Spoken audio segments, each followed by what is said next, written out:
Assalamualaikum warahmatullahi wabarakatuh. Perkenalkan, nama saya Saiful Anis dengan NIM 2200018420. Di kesempatan kali ini saya akan mempresentasikan tugas analisis kasus konflik skop dalam proyek MPTI.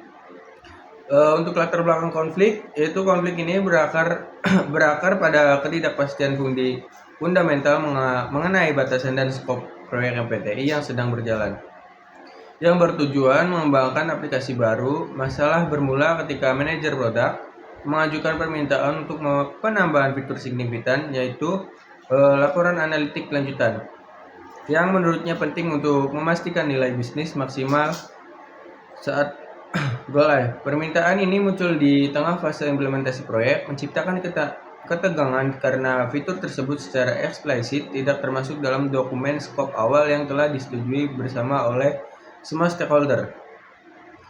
Lalu untuk analisis akar masalah, akar masalah utama adalah kegagalan dalam komunikasi skop proyek dan manajemen ekspektasi. Jenis gangguan yang paling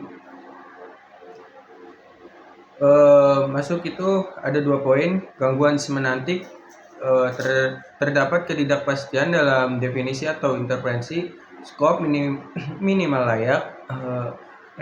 Manajer produk menganggap fitur analitik lanjutan masuk dalam intervensi layak, sementara semua anggota kelompok MPTI mengartikannya sebagai tambahan skop creep. Istilah kunci atau skop ini ditafsirkan berbeda oleh kedua pihak. Lalu untuk poin kedua itu gangguan psikologis. Ada bias dan persepsi yang berbeda. Manajer produk memiliki tekanan dari stakeholder tingkat atas untuk fitur tersebut yang menyebabkan emosi dan pandangan yang terfokus pada pentingnya fitur. Untuk semua anggota kelompok MPTI memiliki tekanan untuk menjaga kualitas dan deadline yang menyebabkan defensif terhadap setiap perubahan. Kedua pihak berfokus pada kepentingan sendiri, bukan solusi bersama.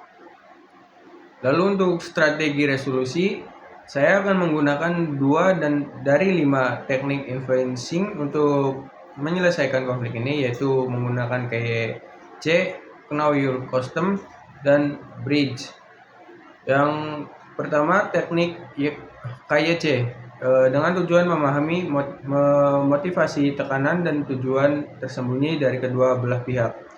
Lalu untuk aksi terhadap manajer produk, akan mencari tahu mengapa fitur analitik lanjutan itu krusial sekarang. Apakah ada stakeholder kunci yang baru-baru ini menekankannya? Apa resiko bisnis jika fitur itu ditunda? Lalu untuk poin kedua, untuk aksi terhadap semua anggota kelompok MPTI akan memahami apa ketakutan terbesarnya. Apakah penambahan fitur akan membuat kode base berantakan, menggeser deadline kritis, atau membutuhkan resource tambahan yang tidak tersedia? Apa resiko teknis jika dipaksakan?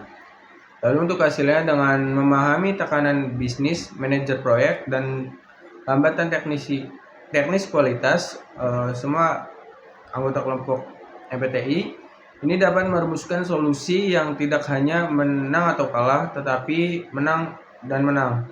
Manajer produk ingin menilai bisnis segera, ingin kualitas dan ketepatan waktunya. Lalu untuk poin kedua, teknik bridge dengan tujuan menghubungkan kebutuhan yang bertentangan, kebutuhan bisnis atau kebatasan proyek, dan menciptakan solusi yang dapat diterima bersama. Lalu untuk aksi, poin pertama, identifikasi nilai bersama dengan tekankan bahwa tujuan bersama adalah kesuksesan proyek MPTI yang memberikan nilai tinggi kepada user. Lalu untuk poin kedua, pemecahan masalah bridging. Daripada memilih ya atau tidak untuk fitur tersebut, saya akan mengusulkan solusi kompromi bertahap, first approach. Untuk phase pertama itu komit pada deadline dan skop awal yang penting analitik lanjutan ditunda. Untuk phase kedua, fitur analitik lanjutan dipecah menjadi versi light. Tim teknis berkomitmen untuk memulai mengembangkan versi light 1 minggu setelah aplikasi diluncurkan dengan resource yang sudah dialokasikan. Dan hasilnya, proyek MPTI dapat menjaga kualitas dan deadline go live ini mengatasi ketakutannya, dan manajer produk mendapatkan komitmen resmi untuk fitur tersebut dalam waktu dekat. Mengatasi kebutuhannya, yang terpenting adalah mendapatkan persetujuan bersama terhadap skop yang dimodifikasi. Sekian dari saya. Wassalamualaikum warahmatullahi wabarakatuh.